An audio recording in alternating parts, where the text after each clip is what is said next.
네. 프레즈노에서 벌써 십몇 년 살면서 여름을 나는 이제 방법들을 이제 알게 됩니다. 그래서 여러 가지가 있는데 그 중에 여유가 되시는 대로 넘버 원, 아까 우리 집사님도 기도하셨지만 그 여름 성경학교에 이게 발렌티어, 이게 뭐 풀타임은 안 하셔도 좋고 조금 시간 되시는 대로 발렌티어 하시면 그것이 여름 나는데 가장 좋은 방법이 되더라고요. 권해드리고요. 그리고 건강에 정말 유의하십시오. 건강 주의하시고요. 그리고 또 보니까 일기예보가 오늘 주일날 비가 조금 온다고 해요. 그래서 그 비 걱정이 조금 있긴 한데 그 비를 얼마나 하나님께서 저의 피크닉을 잘 지낼 수 있도록 비를 인도하실지 그걸 위해서 기도를 해보십시다. 그리고 그 준비팀의 지혜를 위해서도 기도를 해주시기 바랍니다. 오늘은 제가 잘 말씀을 안 드리는 주제 중에 하나인데 정치에 대해서 얘기를 좀 시작할까 합니다. 정치입니다. 정치는 제가 정치학을 전공을 했습니다만 이렇게 이제 여러 가지로 데피니션을 할 텐데 그 중에 하나 이렇게 얘기할 수 있어요. 다양한 그 이해관계 그룹들이 있습니다. 그 그룹들의 이해관계를 대표를 하고 리프레젠팅하고 표출을 하고 그러면 이제 충돌도 하겠죠. 어느 지점에서. 그리고 조정되어 가고 통합되어 가고 또 그것이 실행되어 가는 그런 과정이라고 이해할 수 있습니다. 어느 한 측면에서. 그래서 이 과정에서 벌어지는 여러 가지 사회 개혁들이 있겠죠. 그 개혁을 대하는 자세 대체로 두 가지가 있습니다. 하나는 최소한의 것을 바꾸어 보자 하는 태도가 있고요. 또 하나는 최소한의 것만 지키자 하는 태도가 있습니다. 그래서 그 전자를 보수라 하고요, 컨서버티브라 하고요, 후자를 진보, 프로그레시브라고 합니다. 한 국가나 사회 공동체는 그래서 저희들이 이렇게 이해를 하죠. 건강한 보수 또 건강한 진보 두 날개가 균형 잡힐 때 그 베이스는 있습니다. 정의로워야 되고요, 공의로워야 되고요, 공정해야 되고요, 또 자비로워야 됩니다. 그 마음을 바탕에 베이스로 하고 그 진보라는 자세 또는 보수라는 자세 건강하게 밸런스가 있을 때 그 한 공동체 사회가 건강하게 비행을 할 수 있겠다. 이제 이런 얘기들 저희들이 종종 듣습니다. 그리고 거기 혹시 동의가 되시나요? 뭐 일부 동의가 됩니다. 사실 저희들 그 초대교회 기독교 역사도 살펴를 보면요, 특별히 이제 사도행전 같은 경우 보면은 성령님께서 이렇게 인도를 하시잖아요. 성령님의 인도하심도 이런 관점에서 이해가 되는 측면들이 있습니다. 뭐냐 하면 맨 처음에 교회의 본을 보여준 교회가 이름이 무엇이죠? 샤이하지 마시고 막 말씀하세요. 예루살렘 교회입니다. 예루살렘 교회가 있었고요. 그 교회의 본이 보여주셨죠. 사도들의 말씀을 나누고 듣고, 그죠? 그다음에 떡을 떼고 기도하고 찬송하고 했던 그 교회의 모습입니다. 그리고 유무상통하고 교회의 본을 처음에 보여주셨습니다. 그리고 또 이방인 선교 전략의 센터였던 교회가 있었습니다. 그 이름이 뭐였죠? 안디옥 교회죠. 안디옥 교회. 그 두 교회가 약간 초대교회의 흐름을 주도했다고 할 수 있습니다.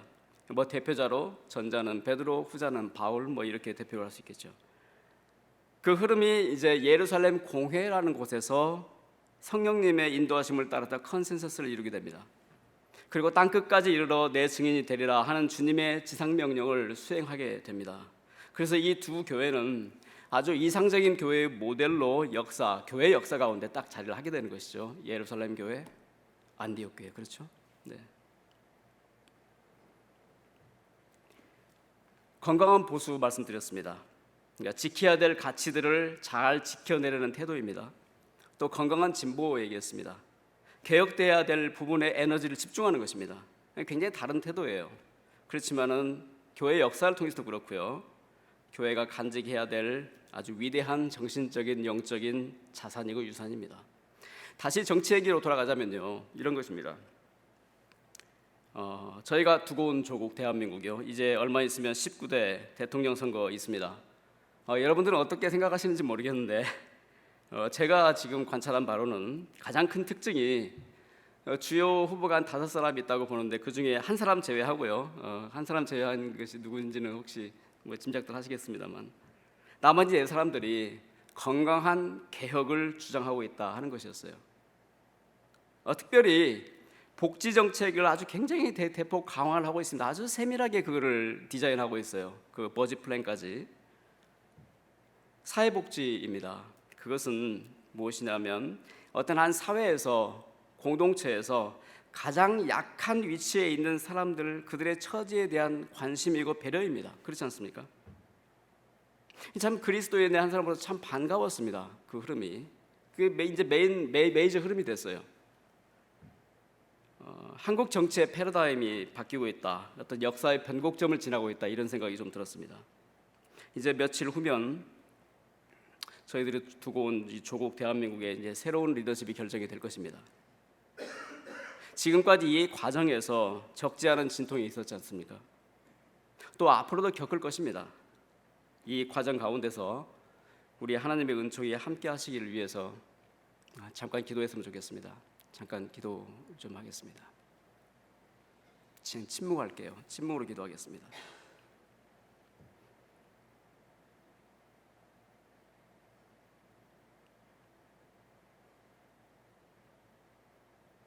공의가 존중되는 나라, 약한 자들이 보호받는 나라, 보수와 진보의 생각들이 균형점을 발견하고 서로를 존중하는 나라, 내적으로 외적으로 우리 한반도의 평화를 이루어낼 수 있도록 이 새로운 리더십의 선한 양심, 굳센 용기, 균형의 지혜들, 또 지혜로운 협력자들을 허락해 주십시오. 아멘. 오늘 구약 본문의 하나 이제 룻기입니다. 룻기인데 제가 새벽에는 아주 드래프트를 나눴습니다만 이제 좀 디테일하게 말씀을 드리겠습니다. 룻기는 하나님께 순종하는 공동체가 건강한 모습일 때 가장 약한 고리에 위치한 사람들을 어떻게 돌보고 있는가, 이런 관점에서 저희들이 룻기를 볼 수가 있습니다. 그 모습을 참 잘 보여줘요. 작은 스토리인데 이거는 그러니까 한 개인 단위의 선행이 아니에요. 그 선행이기도 합니다만 공동체 전체, 그러니까 말하자면은 어느 도시죠? 이름이 베들레헴이라는 타운, 별로 크지 않은 타운입니다. 그 타운 전체를 관통하는 영적인 힘이에요. 영적인 흐름입니다. 이것이 하나님의 전략입니다. 인간 역사에는 바로 이런 것들을 위해서 다양한 사회 시스템들을 개발해 왔어요. 정치 철학들도 고안했습니다. 그리고 실행했습니다. 예컨대 공산주의 경제 철학, 이것을 기반으로 하는 사회주의 시스템이 있었죠. 또 사회주의 사상의 일부를 부분적으로 받아들인 수정자본주의에 기반한 자유주의 철학도 역시 그 하나입니다. 요즘엔 또 신자유주의도 있습니다만 역사 가운데서 이것들은 다 그 장점과 단점을 다 노정해 왔습니다. 근데 하나님께서는 당연히 이 사회에 저희들을 모여서 살게 했잖아요. 그러니까 공동체가 있어요. 이 가운데 여러 가지 문제들이 발생합니다. 그랬을 때 하나님은 분명히 뭔가 대안을 가지고 계시단 말이죠. 그 대안에 굉장히 그 작은 그림자를 이 룻기가 보여준다고 저는 묵상을 했습니다. 그 말씀을 한번 살펴보자 합니다. 근데 제가 결론부터 먼저 말씀을 드리자면 이런 것 같아요. 우리 하나님의 관심은 사람이다는 거예요. 사람이다. 그리고 그 사람들이 모여 사는 공동체다 하는 것입니다. 그리고 이 사람과 공동체는 떨어지지가 않습니다. 하나님의 관심은 그 함께 있습니다. 사람이 바뀌고 공동체가 바뀌는 거예요. 이것은 오로지 주의 영으로만 가능한 일입니다. 말씀으로만 가능한 일이에요. 그렇게 공감이 되시나요? 정말 그렇습니다. 왜냐하면 오직 사람을 지으신 하나님의 영으로 사람은 변화되고 트랜스폼 되기 때문에 그렇습니다. 그렇죠? 사회의 어떤 시스템, 사회의 어떤 프로그램을 바꾸지가 않아요. 그것이 결정적으로 세상의 모든 정치 철학자들이 얘기했던 그런 시스템과 하나님의 공동체의 모습이 다른 점입니다. 오늘 이 룻기는 저희들이 얘기를 좀 듣기도 하고 공부도 했습니다만 이 사사기하고 우리 크리스천 바이블에서 보면 사사기하고 사무엘상 그 중간에 딱 위치하고 있어요. 룻기가, 그죠? 그러니까 사사기 말미 맨 마지막이 21장 25절이 이렇게 끝납니다. 그때 이스라엘의 왕이 없으므로 사람이 각각 그 소견에 옳은 대로 행하였더라. 이거는 뭔가를 익스펙트를 하죠. 정말 좋은 리더가 필요하겠구나. 그 좋은 리더를 하나님께서 사무엘 상에서 세워주시잖아요. 그것이 처음에는 사울이었고 이제 다윗입니다. 사울은 마치 사람의 마음에 합한 자 같은 사람입니다. 다윗은 하나님의 마음에 합한 자 같은 사람입니다. 바로 그 연결 시점에, 그 중간 시점에 하나님께 순종했던 작은 마을 베들레헴 사람들의 이야기입니다. 거기에 나오미가 있고요, 룻이 있고요, 또 보아스가 있어, 그리고 베들레헴 타운의 사람들의 모습입니다. 그들의 삶을 통해서 이제 하나님께서는 이 마을을 통해서 왕을 준비하고 계시죠. 리더를 준비하고 계십니다. 처음에 다윗을 보내주실 거예요. 1000년 후에 예수 그리스도를 보내주실 것입니다. 오늘 저희가 이제 2장을 저희가 묵상을 좀 할 텐데 그 앞에 부분의 1장에 대해서는 제가 따로 말씀드리지 않겠습니다. 왜냐하면 지난번 룻 선교회 헌신 예배 드릴 때 권 목사님께서 잘 말씀을 드려주셨어요. 그 배경으로 이해를 해주시고요. 이제 룻이 이제 모압 땅으로 갔다가 이제 다시 돌아와서 베들레헴 사람들이 다 그를 웰컴을 했죠. 그리고 그 시기가 보리 추수를 시작할 때였습니다. 보리 추수. 이제 오늘 본문이 이렇게 이제 이어집니다. 1절 한번 보세요. 1절입니다. 나오미의 남편 엘리멜렉의 친족 중 유력한 자가 있으니 이름은 보아스더라 했습니다. 보아스란 말은 말 그 자체로 뜻이 힘이 있다 그런 뜻이라고 합니다. 그러니까 재산이 있었다는 뜻이겠습니다. 그리고 지위도 아마 제법 높았겠다. 그러니까 베들레헴 지역의 유지였겠다 이런 생각이 듭니다. 그렇다고 해서 별로 큰 부자는 아닐 것이에요. 베들레헴이 조그마한 타운이거든요.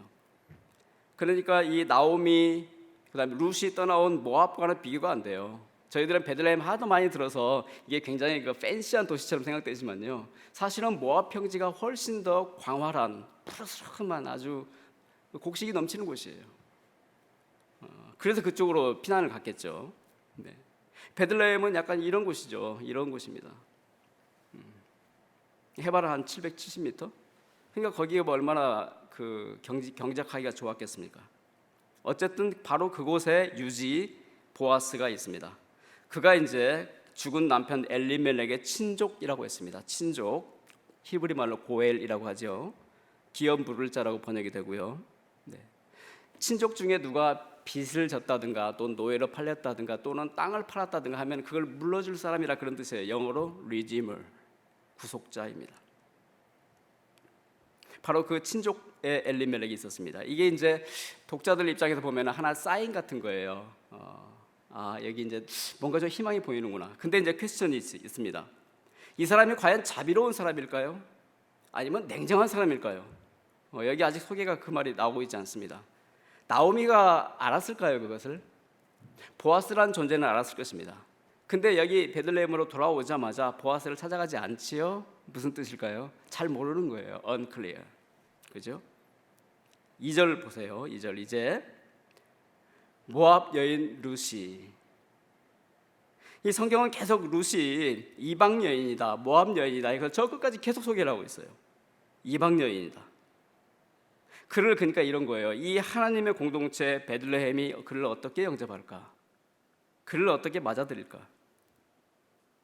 저희 이제 마로아 교회, 저는 요즘엔 그렇게 생각이 들어요. 저희 교회가 너무 이제 턱이 낮은 것 같아요. 예전에 제가 처음에 이 교회 왔을 때는 이 교회가 좀 턱이 높다는 그런 얘기가 좀 있었습니다. 아주 그 옛날 얘기가 됐습니다만 지금은 너무 턱이 낮은 것 같아요. 턱이 없는 것 같아요.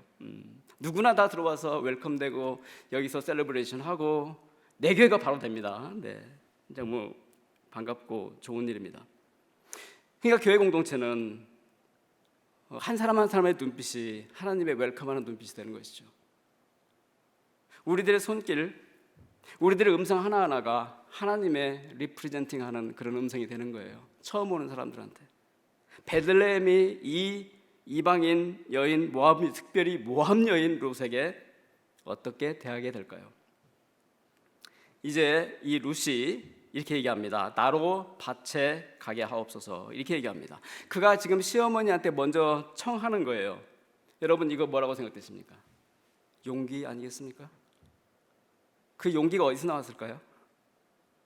저는 이렇게 생각합니다. 자비예요, 자비. 하나님을 먼저 경험한 사람, 거기 마음 안에 자비가 나오지 않겠습니까?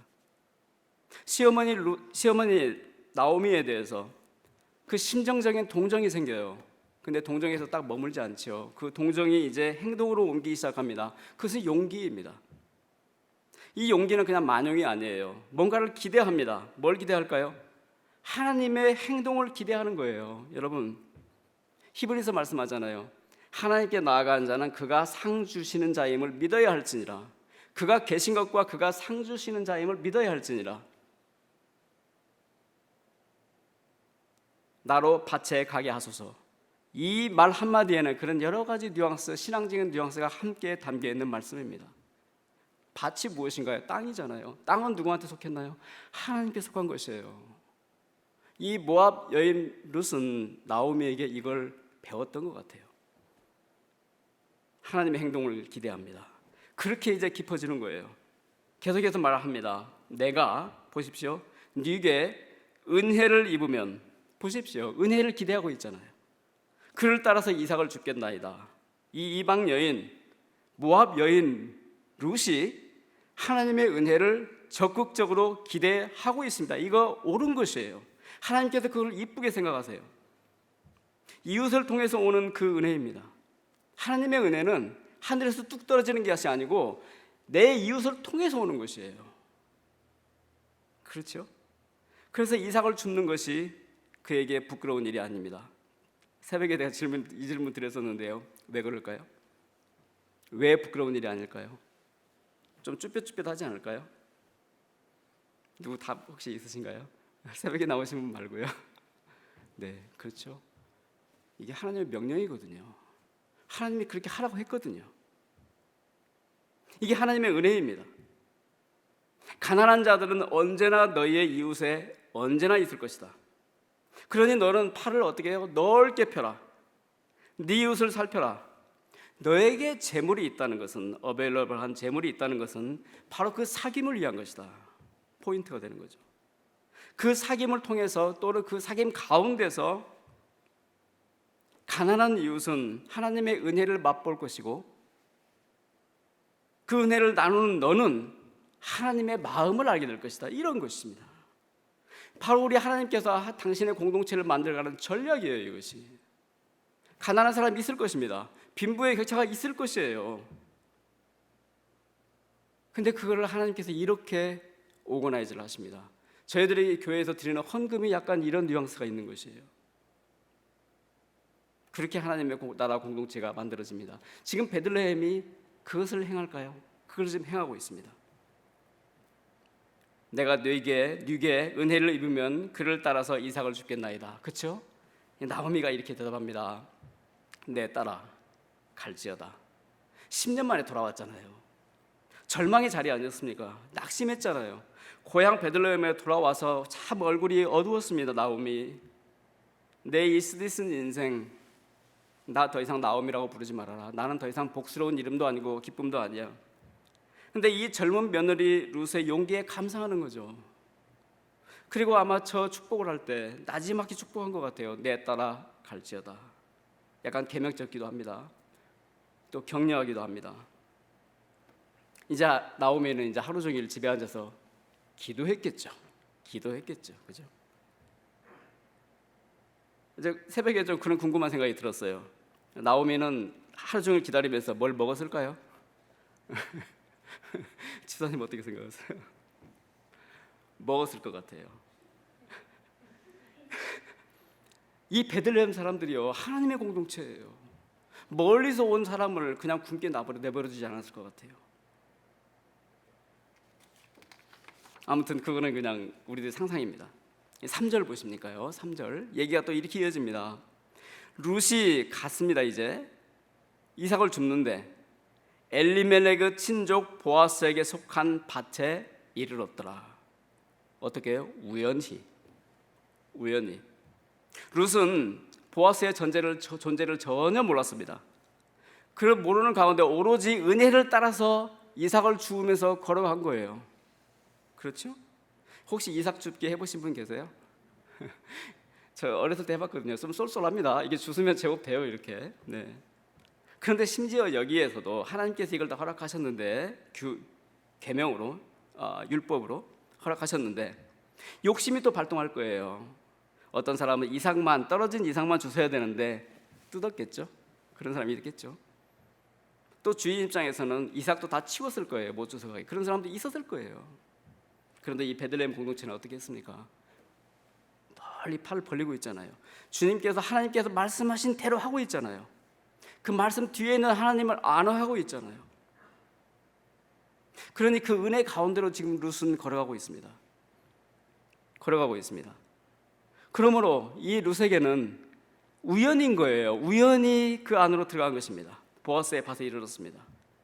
그리고 이것이 하나님의 섭리 안에서는 우연일까요? 이것은 필연입니다. 하나님의 섭리가 이런 것이죠. 하나님이 계시지 않습니까? 하나님은 당신의 뜻을 통해서 당신을 드러내시잖아요. 당신의 뜻은 하나님의 말씀을 통해서 드러납니다. 자연을 통해서 드러나기도 하고요. 좀 더 분명하게 당신의 말씀, 당신의 율법, 당신의 계명을 통해 드러납니다. 그보다 더 분명하게는 뭘로 드러나냐 하면요, 그 말씀을 받고 그 말씀을 안하고 순종하는 사람을 통해서 드러나요. 그렇죠. 하나님의 뜻이 거기서 살아있습니다. 그 뜻 안으로 걸어 들어간 자에게는, 그러니까 은혜는 필연입니다. 룻은 모압에서 지금 베들레헴까지 그 은혜의 길을 걷고 있잖아요. 걸어서 들어왔습니다. 하나님의 여호와 하나님의 날개 아래로 피하러, 은신처로 피하러 도망온 거예요. 그렇지 않습니까? 그 은혜의 길을 걸었습니다. 오늘 하루 저희들이 어떤 길들을 걸었는지 모르겠습니다. 저희들 걸음이 그럴 거예요. 나의 걸음이 누구한텐가는 또 저한테 우연일 수 있지만요, 그것이 은혜 아래서 걸을 때 그것은 필연입니다.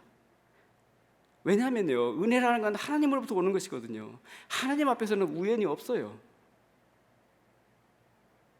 나 역시 누군가를 만났을 때 그 누군가의 순종의 걸음이라면 그 걸음을 통해서 필연으로 은총의 그를 통해서 나에게 임합니다. 그렇지 않습니까? 보세요. 4절을 계속 보겠습니다. 마침 그러네요. 보아스가 베들레헴으로부터 와서, 새벽에 이 말씀 보면서 제가 너무 감동했습니다. 보십시오. 땅 주인이에요. 땅 주인이 굳이 보리 추수하는 사람들에게까지 와서 그 형편을 살필 이유가 있었을까요? 그저 수확 받고 세경 주고 나머지 챙기면 끝 아닙니까? 덥게 왜 수고하죠? 근데 이 보아스를 보세요. 그가 일꾼을 살피고 있습니다. 이거는 나오미에게 굿사인이에요. 네, 나오미를 챙겨줄 수 있다는 굿사인입니다. 그의 캐릭터를 보여주고 있어요. 그리고 마침 그렇습니다. again, 보아스에게는 마침이지만 하나님을 순종하는 공동체에 피난하려 그 날개 아래 들어온 룻에게는 그것이 필연입니다. 이제 주목해보죠. 그 다음에 이어지는 대화가 이렇습니다. 익스체인지가, 여호와께서 너희와 함께 하시기를 원하노라. 뭐냐면요, 보아스가 일꾼들에게 하는 인사예요. 여러분, 여호와께서 여러분과 함께 하시기를 원합니다. 땅 주인이 일꾼과 나누는 인사를 보십시오. 지금 누구는 주인이고 누구는 노동자이지만 우리의 주인은 하늘에 계신데 그분의 이름은 여호와입니다. 그분이 당신과 함께 하시기를 원합니다. 이게 인사예요. 나오미에게 점점 사인이 좋아지고 있습니다. It's a better sign. 그러니까 그 응답하는 걸 보세요. 일꾼들이 응답하는 걸 보세요. 여호와께서 당신에게 복 주시기를 원하나이다. 여호와가 함께 하시는 것이 복이지 않습니까? 그들은 하나님을 알고 있어요. 그들은 하나님을 살고 있어요. 말이 좀 이상합니까? 축복한다는 것은 하나님 앞에서 동등하다는 뜻이에요. 놀랍지 않습니까? 일꾼이 주인에게. 그러니까 이 베들레헴의 공동체는 사사기 시대의 그 어두움 가운데서 사람들이 자행자제, 자기 뜻대로 행하던 그 시기에 이렇게 하나님의 이름으로 서로를 축복하던 그런 공동체였던 거예요. 룻에게 축복합니다. 또 절망에 찬 나오미에게 이제 빛처럼 들어옵니다. 빈부의 격차는 언제나 있을 것입니다. 여기에도 있어요. 그렇잖아요. 있지 않습니까? 여기도. 근데 그것을 초월하는 하나님의 일이 있어요. 생명을 건지는 일이 있습니다. 하나님의 전략이에요. 이제 이 주인 보아스와 사환, 그러니까 필드 매니저 같은 사람이에요. 그 사람들의 대화가 이어집니다. 그 대화도 한번 잠깐 들어볼까요? 5절 한번 보세요. 5절. 보아스가 이렇게 얘기하죠. 이는 네 소녀냐? 이게 뭘까요 또? 이게 주인 보아스는 베들레헴에서 그 필드까지 왔습니다. 근데 그저 온 거 아니에요. 그저 와서 쓱 돌아보고 얘들 일 잘하고 있나, 이거 아니지 않습니까? 일하는 사람들의 그 형편을 진정으로 살피고 있어요. 그렇죠? 그리고 일하는 사람들 뿐만 아니라 누구요? 이삭을 줍는 이들까지도 살피고 있네요. 다시 질문 드릴게요. 왜요? 새벽에 질문 받으셨던 두 분 대답해 보십시오. 왜요? 왜 그랬을까요? 왜 이삭 줍는 사람까지 살폈을까요? 보아스는 하나님이 그렇게 말씀하셨으니까요. 그게 하나님의 뜻이었으니까요. 그러니까 하나님의 마음이 되어서 이삭 줍는 이들을 살폈던 거예요. 세상의 전략과 정치 전략과 시스템 전략과 하나님의 이 세상을 향한 전략이 다를 수밖에 없는 지점입니다. 사회주의에서 이런 일 없잖아요. 아무리 멋진 북유럽의 수정자본주의 국가에서도 이런 일은 없습니다. 오늘 우리들의 눈이 오늘 하루 종일 참 많이 분주했는데요.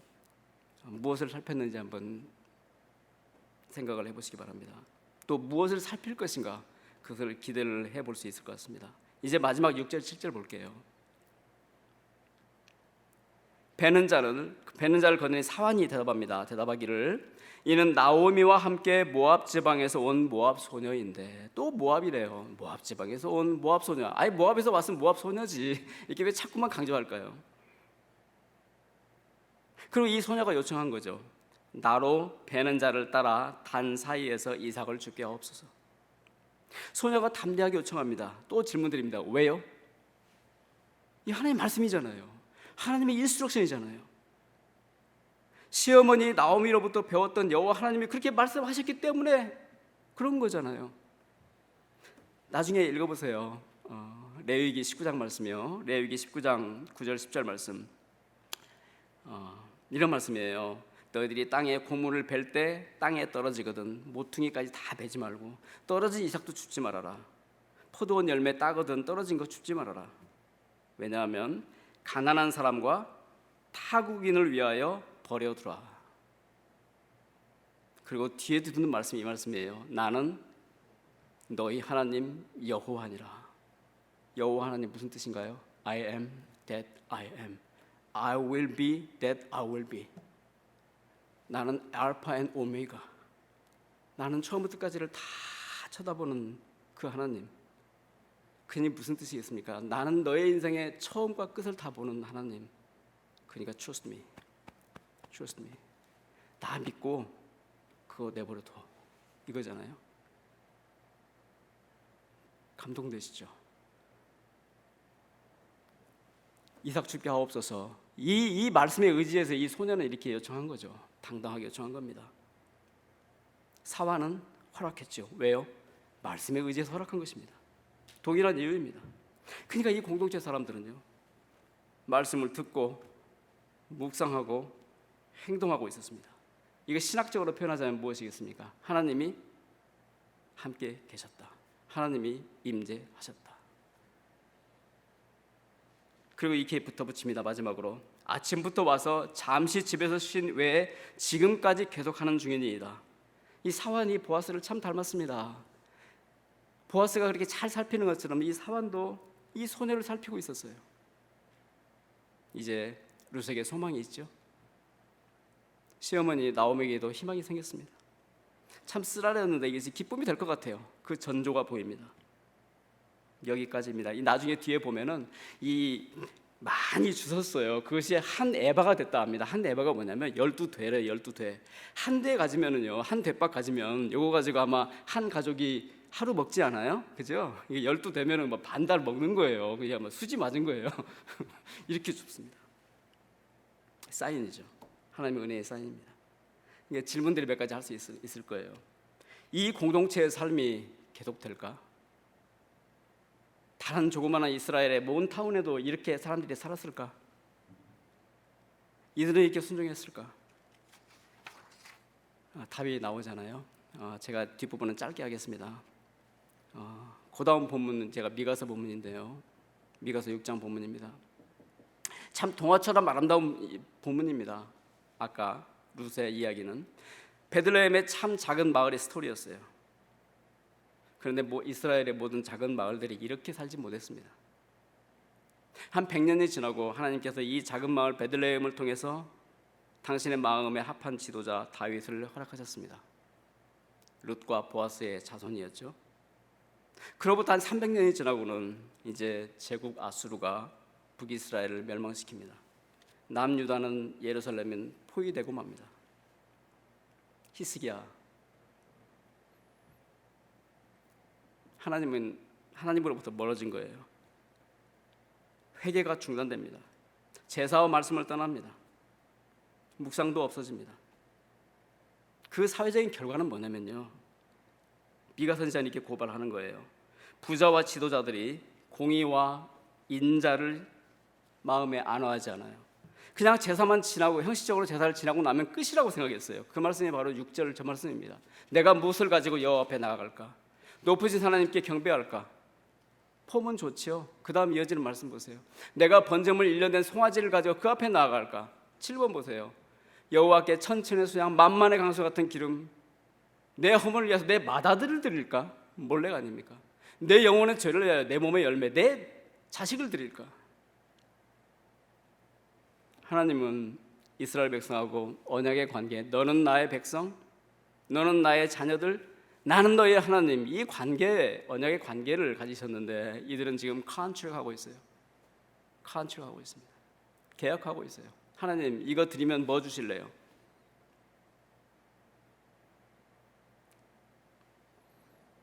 하나님이 심판하실 것입니다. 옳고 그름이 드러날 것입니다. 정의와 불의가 갈라질 것입니다. 진실과 허위가 드러날 것입니다. 하나님이 결정적으로 행동하실 것입니다. 여러분, 요즘에 무슨 안보 얘기 많이 하잖아요. 한국에서 대통령 후보들이 안보 얘기 많이 하더라고요. 여러분, 공동체 내에 지켜야 될 가치가 없으면요, 그 안보는 무너지는 것입니다. 핵미사일이 필요한 게 아니에요. 그 사회에 공의가 없으면, 공평이 없으면, 정의가 없으면, 평등이 없으면, 자비로움이 없으면 누가 그 사회를 지킵니까? 그 자체로 무너져 내리는 것입니다. 이스라엘이 그런 형편에 처하고 맙니다. 베들레헴의 그 아름다운 꿈은 사라져버려요. 하나님을 호소하는 거죠. 내 백성아, 너희들 왜 죽으려 하냐? 살아라, 살아남으라, 이 말씀이죠. 추억하라, 기억하라, 내가 너희에게 얼마나 의롭게 대했느냐, 그 말씀합니다. 그리고 이어지는 말씀, 주께서 선한 것이 무엇임을 내게 보이셨으니, 이렇게 말씀합니다. 여호와께서 내게 구하시는 것이 오직, 같이 읽을까요? 시작. 공의를 행하며 인자를 사랑하며 겸손히 내 하나님과 함께 행하는 것이 아니냐. 이렇게 묵상이 들었어요. 공의를 행하기 위해서 뭐가 필요할까? 인자를 사랑하는 것이 필요할 것입니다. 우리가 어떻게 인자를 사랑할 수 있을까? 멀씨를 사랑할 수 있을까? 하나님과 동행하는 것이 필요할 것입니다. 어떻게 동행할까? 겸손해야 되겠죠. 말씀 맺겠습니다. 나로 밭에 가게 해 주십시오. 저희들이 이렇게 용기를 냅니다. 왜냐하면 그것이 하나님의 뜻이었으니까요. 나에게 하나님의 은혜가 적극적으로 필요하다는 것을 인정하고 하나님 앞에 나아가는 것이죠. 내가 네게 은혜를 입으면 그를 따라서 이삭을 죽겠나이다. 나 부끄럽지 않아요. 이게 하나님의 말씀입니다. 하나님은 이걸 통해서 당신의 의를 이루셨습니다. 세상 가운데는 가난한 자 언제든 있겠지만 그 가난한 이웃은 하나님의 은혜를 거기서 맛볼 것이다. 나누는 너는 하나님의 마음을 알게 될 것이다. 그렇게 해서 하나님의 공동체는 만들어져 갑니다. 이것이 그 옛날의 베들레헴의 꿈이었을까요? 지금 여기서는 안 되는 것일까요? 이게 하나님의 전략입니다. 설득력이 있으신가요? 저한테는 설득력이 있습니다. 이 자비의 하나님을 저희들이 나사렛 예수의 삶과 죽음 가운데서 명백하게 보았습니다. 이 하나님께서 십자가의 아들을 다시 살리셨습니다. 하늘로 올리셨습니다. 그리고 우리에게 영생의 시작과 완성의 소망을 주셨습니다. 우리의 용기는 바로 이 사실에서 오는 것이죠. 그래서 용기를 가지고 이 룻처럼 하나님의 말씀을 기억하고 그 말씀을 클레임하면서 자비를 품고 밭으로 나아갑시다. 아멘 되시나요? 저한테는 아멘입니다. 기도하시겠습니다.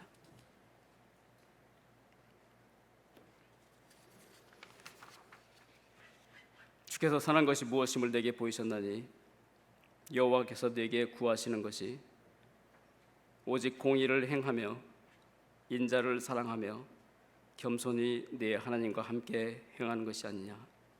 이 삶을 살아냈던 베들레헴 사람들의 공동체의 모습,